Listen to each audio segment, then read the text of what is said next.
वळत पुढच्या बातमीकडे मराठवाड्यातल्या 4 लोकप्रतिनिधींचे कुणबी प्रमाणपत्र अवैध ठरलं आणि त्यानंतर राजकीय वातावरण हे तापलंय आणि असं असतानाच आता याबाबत नवीन आकडेवारी समोर आली आहे। मराठवाड्यातल्या 8 जिल्ह्यांमध्ये कुणबी, मराठा कुणबी आणि कुणबी मराठा जात प्रमाणपत्र पडताळणी प्रक्रियेत न्यायमूर्ती संदीप शिंदे समिती स्थापनेनंतर 31 जुलै 2026 अखेरपर्यंत एकूण 61 अर्ज पडताळणी समित्यांनी अवैध ठरवलेत आणि याच कालावधीत विभागातल्या 15,597 उमेदवारांचे अर्ज वैध ठरवून त्यांना प्रमाणपत्र वितरित करण्यात आली आहेत।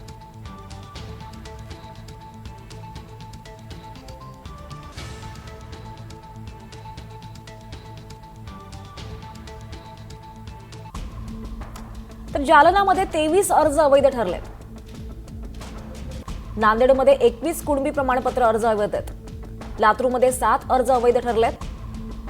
परभणीमध्ये 5 अर्ज अवैध ठरलेत। छत्रपती संभाजीनगरात देखील 4 अर्ज हे अवैध ठरवण्यात आलेत। बीडमध्ये 1 अर्ज अवैध ठरवण्यात आलाय।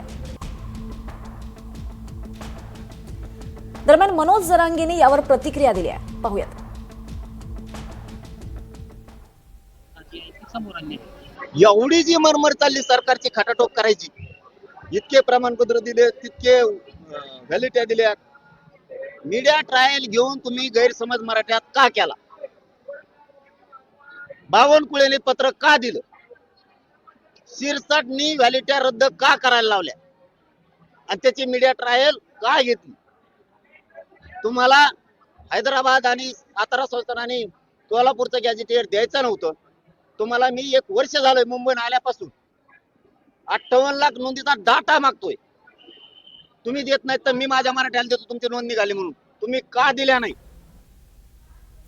दरम्यान मनोज जरांगेंनी तुळजाभवानीचं दर्शन घेतलंय। मनोज जरांगे पश्चिम महाराष्ट्रात दौरा करणार आहेत। धाराशिव मधल्या मराठा समाज बांधवांसोबत ते चर्चा करणार आहेत।